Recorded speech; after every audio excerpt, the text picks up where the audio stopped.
My goal is to educate you about organ donation and persuade you to become an organ donor. Over 100,000 people. This is the number of people waiting on the National Transplant Waiting List. 100. This is the number of people that are added each day to the National Transplant Waiting List.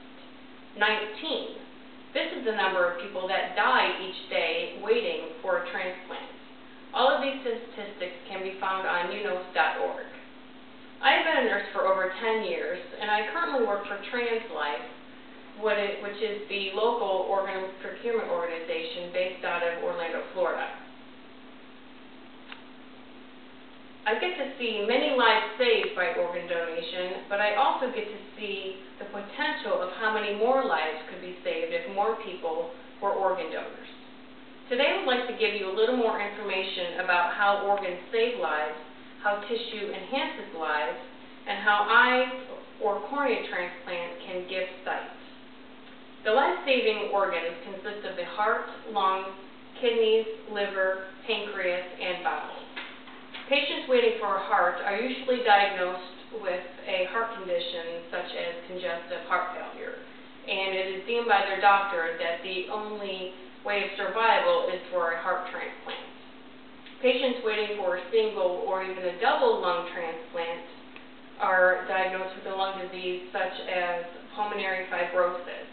They are also waiting for a transplant to save their lives. Patients on the kidney list have a chronic liver disease and have usually been on dialysis for quite some time. Because your body can live with one kidney, they would only receive one kidney transplant. Patients waiting for a pancreas usually have diabetes and need a pancreas to survive. This new transplant releases the diabetics from their insulin therapy.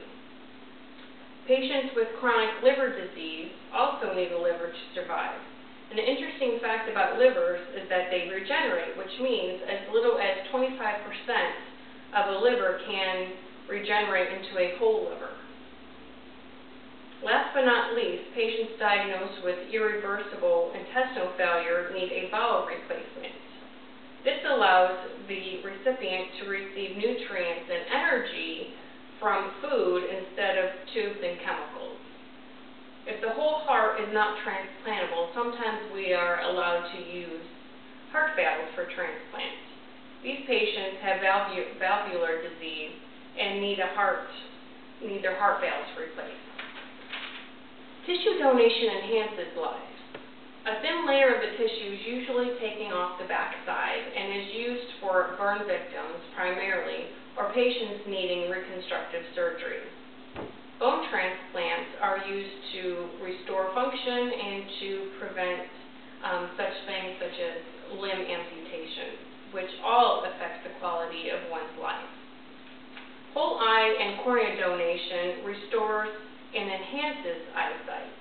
Whole eye consists of the whole eye donation, and cornea donation consists of the thin transparent surface which covers the front of the eye like a window.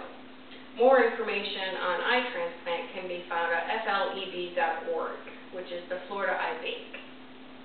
There are many different ways that you can sign up to be an organ donor. I'm going to share with you 4 different ways. 1, you can register with your state's donor registry. 2, you can sign and carry a uniform donor card. 3, you can indicate it on your driver's license. And maybe most importantly, you can share your wishes with your family members. In conclusion, I call to you to take action. We have learned a lot about organ donation and how it saves lives, enhances lives, and gives eyesight. Choose one of the following 3 ways to sign up and also talk to your family about being an organ donor. In order to decrease the number of people waiting on the National Transplant Waiting List, we need more people to sign up to be an organ donor. I challenge you today, not tomorrow, but today, to not only sign up, but to share your wishes with your family. Spread the word about how organs and tissue donation saves and enhances lives and how you can give sight to someone who cannot see. I also challenge you because you never know when you or someone you might know and love may need a transplant of some kind. If you need a transplant, wouldn't you accept an organ? So why not give? Talk to your family today about donating life.